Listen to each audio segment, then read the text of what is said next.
Formulas हैं, बहुत सारे फॉर्मूलेज होंगे, बट हमारे अब एप्लीकेशन में बहुत ज़्यादा यूज़ नहीं आते हैं।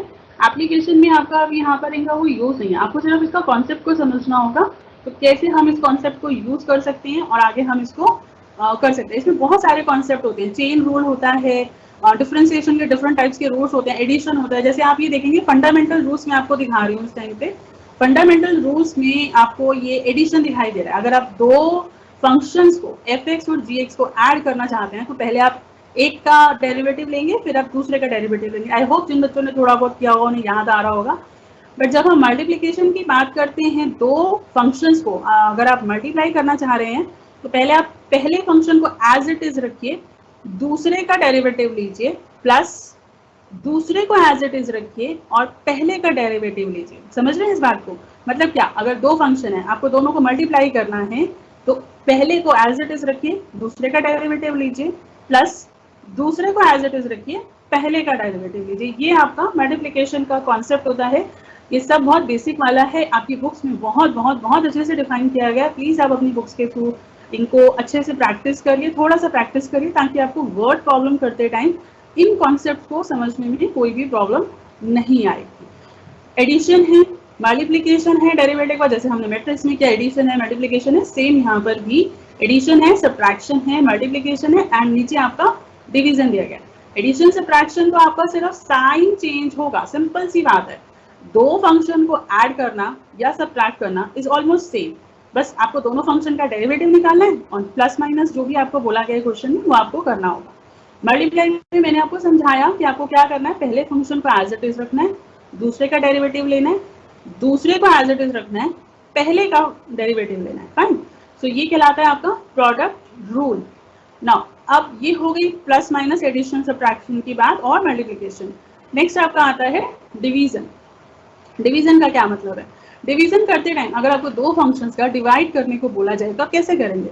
जैसे आप लोगों ने मल्टीप्लाई करा है ना बच्चे, ऊपर तो आप ऑलमोस्ट वैसे ही रखते हैं, पहला एज इट इज, दूसरे का डेरिवेटिव, दूसरा एज इट इज, पहले का डेरिवेटिव, ऐसे ही रखते हैं। मगर नीचे डिवाइड करके हम क्या लिखेंगे, जो आपका डिनोमिनेटर है, जो आपके फंक्शन डिनोमिनेटर में दिया हुआ है, उसका स्क्वायर लिखेंगे।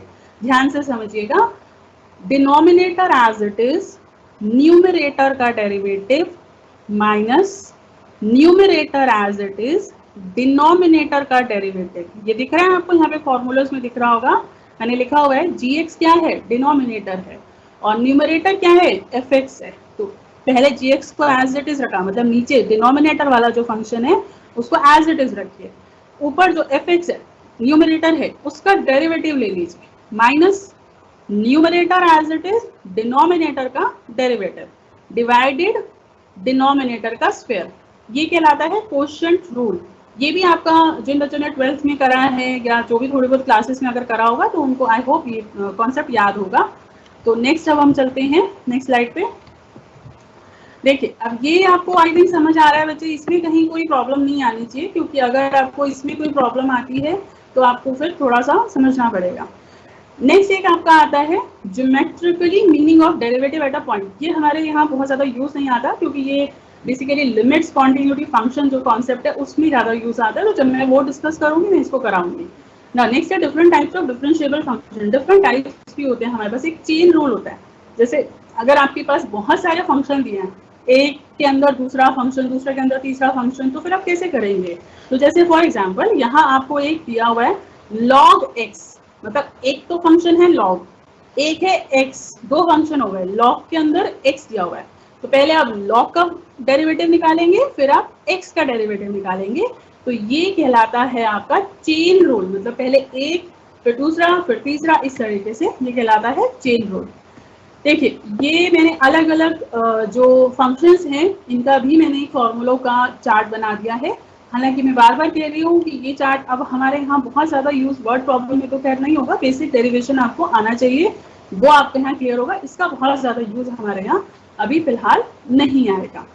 नाउ अब तीसरा टाइप हमारा आता है इम्प्लिसिट फंक्शन। इम्प्लिसिट फंक्शन होता है विद रिस्पेक्ट टू, मतलब अगर आप एक और टर्म ले रहे हैं तो कैसे आप उसका निकालेंगे। तो यहाँ देखिए कैसे निकाला गया है, if fx y is equal to 0, differentiate with respect to x only, not with the y. यहाँ पे दो फंक्शन है, एक्स भी है और वाई भी है, मगर इन्होंने क्या बोला है, सिर्फ एक्स के रिस्पेक्ट में निकालिए, वाई के रिस्पेक्ट में निकालने को नहीं बोला। तो हमें क्या करना पड़ेगा, हमें जो डेरिवेटिव लेना होगा वो सिर्फ और सिर्फ एक्स की फॉर्म में ही लेना होगा। आप समझ रहे हैं इस चीज को? ये कहलाता है आपका इम्प्लिसिट फंक्शन। क्या कहलाता है? Implicit function. नाउ फोर्थ है आपका differentiation of parametric function. Parametric जो होता है, एक पैरामीटर होता है ना, जैसे आप बोलते हैं कि ये मेरा पैरामीटर है, तो ये एक तरीके का पैरामीटर सेट किया जाता है। कैसे किया जाता है? जैसे देखिए,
suppose if x is equal to f मतलब फंक्शन, फंक्शन ऑफ t।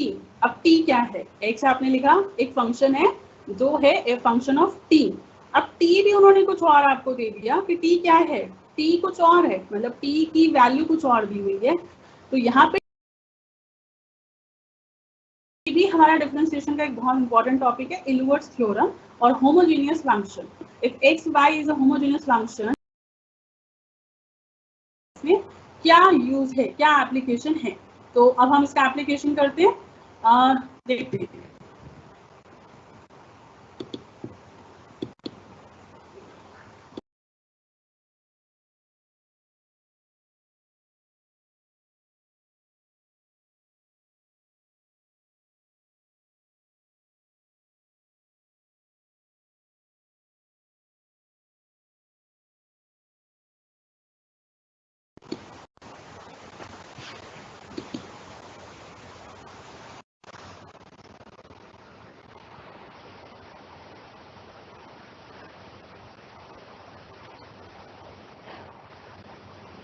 देखिए बच्चे, ये आपको मैंने दिया हुआ है कुछ क्वेश्चंस, मैंने यहाँ पर फोटो खींच के रखे हुए हैं ताकि मैं आपको इसमें डिफरेंशिएशन का रोल समझा सकूँ। बेसिकली जो डिफरेंशिएशन है वो हमारी बिजनेस और इकोनॉमिक्स में क्या यूज आता है।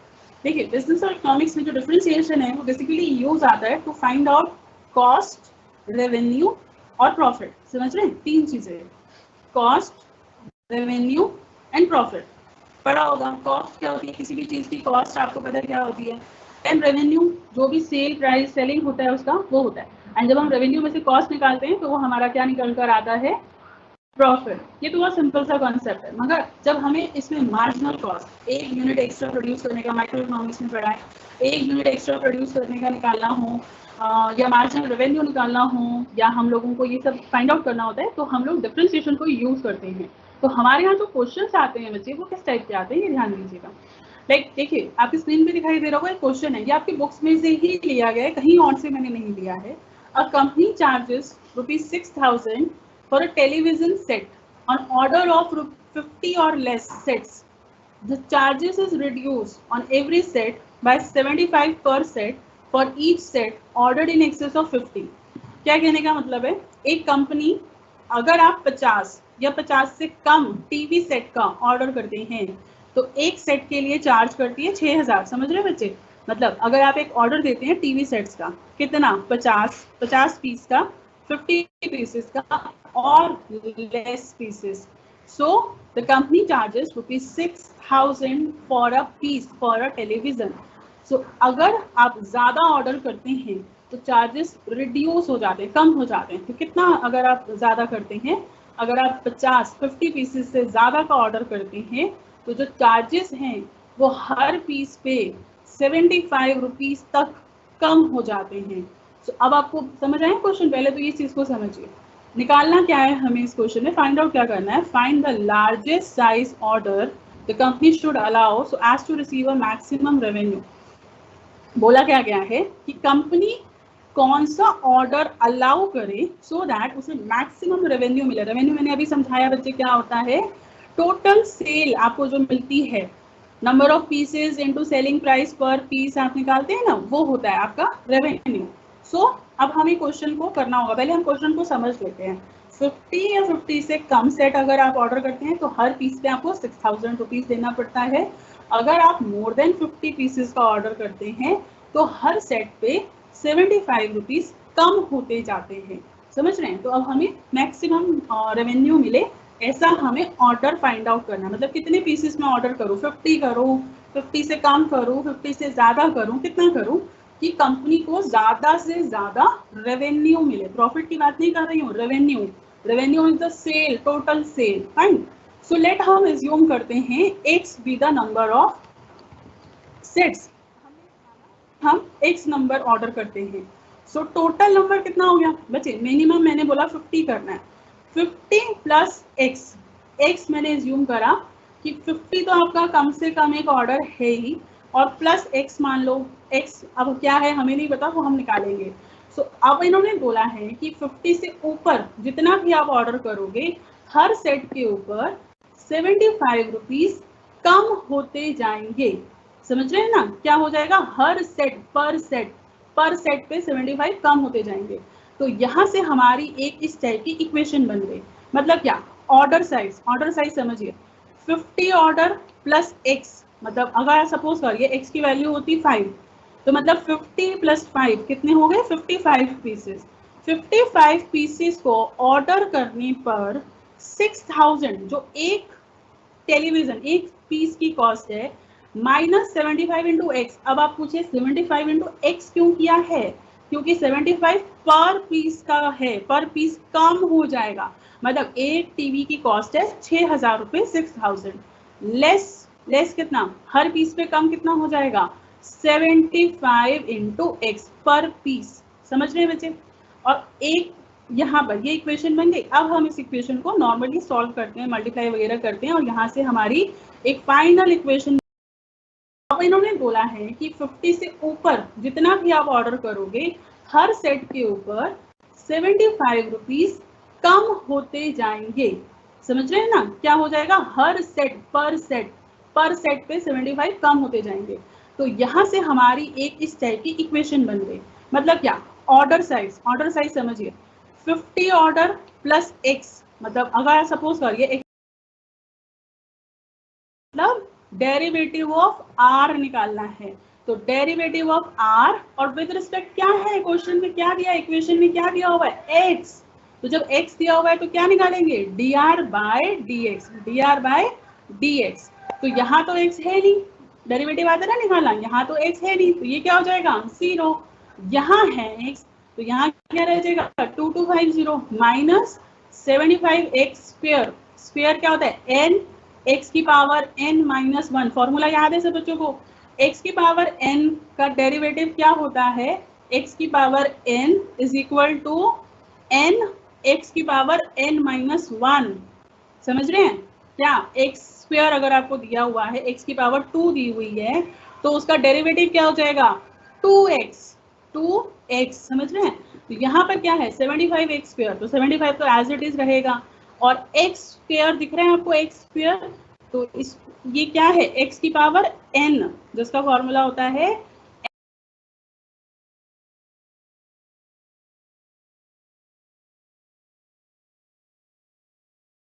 n x की पावर n-1, तो हमने ये मल्टीप्लाई करा और डेरिवेटिव निकाल लिया। अब हम लोग क्या करेंगे, हमें क्या बोला है, मैक्सिमम रेवेन्यू।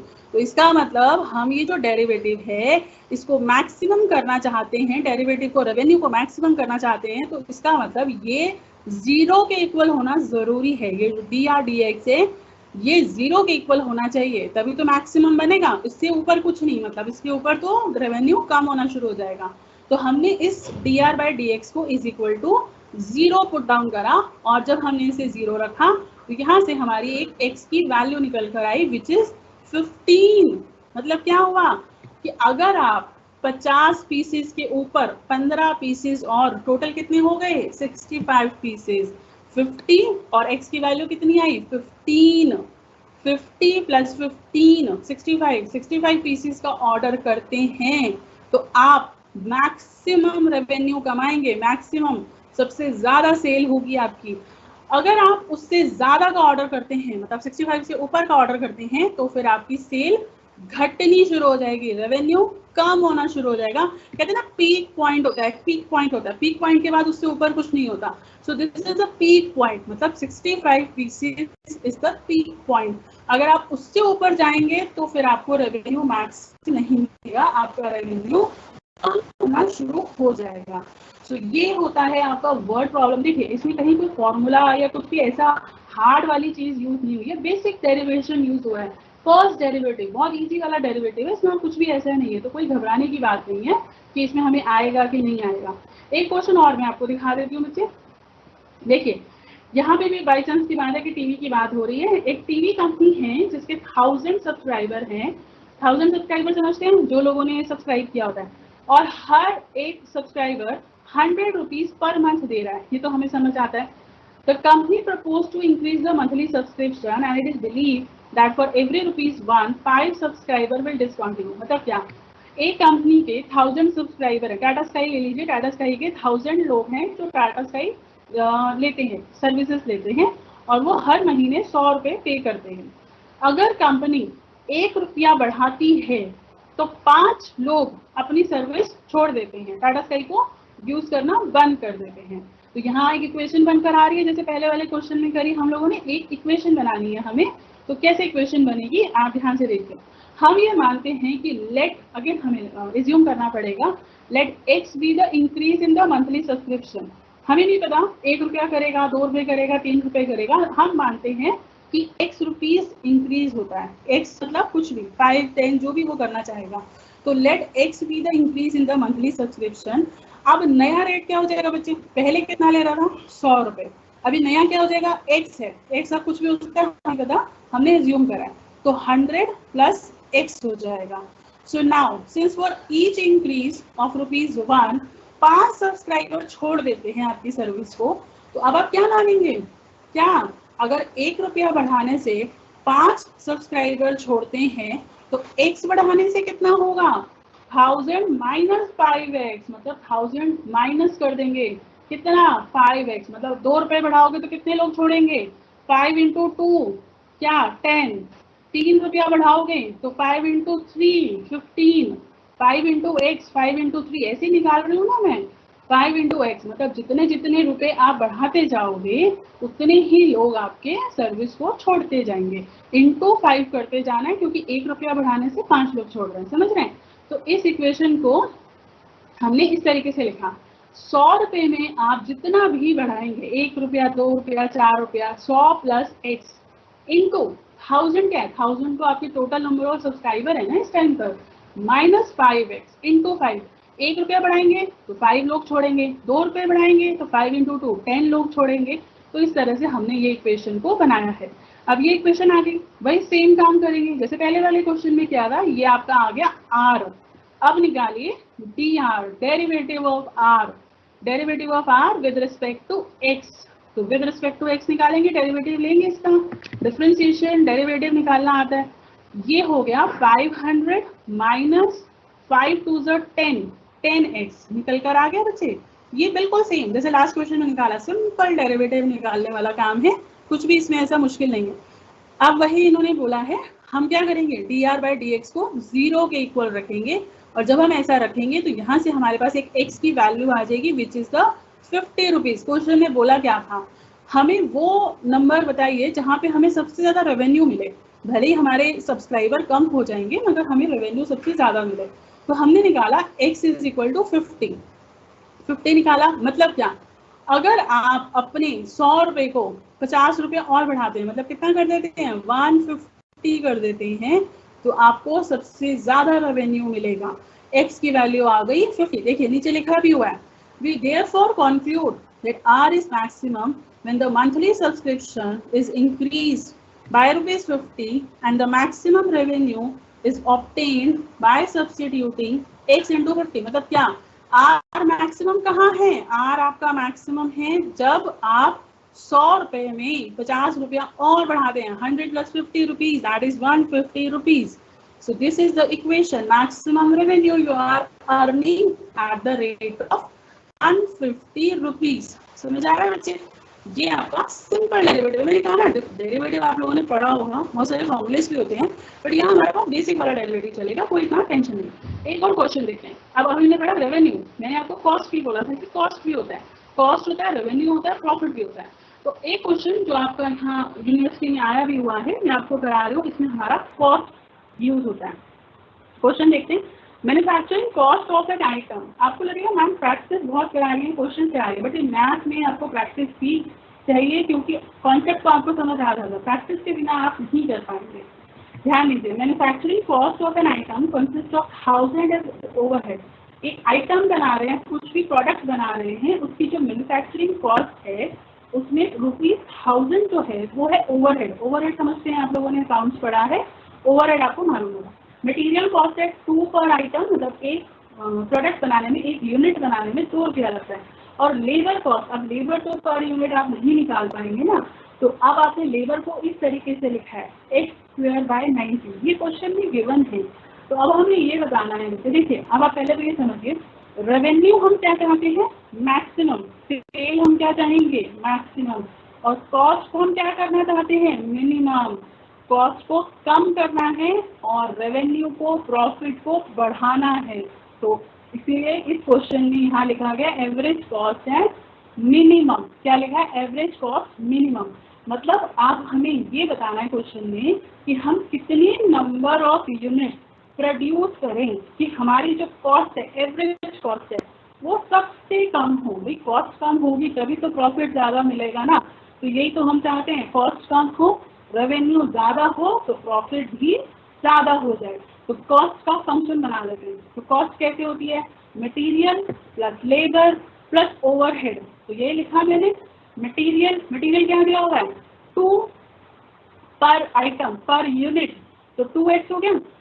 लेबर क्या दिया हुआ है x²/90, लेबर तो आपको पहले x की फॉर्म में दिया हुआ है। और ओवरहेड, ओवरहेड पर यूनिट नहीं होता है, ओवरहेड एक टोटल कॉस्ट होती है, कोई पर यूनिट से ओवरहेड का मतलब नहीं होता। ये आप लोगों ने अकाउंट्स में भी अपने पढ़ा होगा। तो ये हमारा हो गया बच्चे कॉस्ट का फंक्शन। नाउ एवरेज कॉस्ट बोला गया, कॉस्ट नहीं बोला गया, एवरेज कॉस्ट। एवरेज कॉस्ट क्या होती है, total cost divided by number of units. मतलब क्या कहने का, अगर आप 100 यूनिट बनाते हैं और उसकी कॉस्ट है 10,000, समझ रहे हैं, 100 यूनिट कॉस्ट इज 10,000, तो एक यूनिट बनाने की कॉस्ट कितनी आई, 10,000 डिवाइडेड बाय 100, कितना 100। आपने कैसे निकाला, आपने टोटल कॉस्ट को डिवाइड किया नंबर ऑफ आइटम से।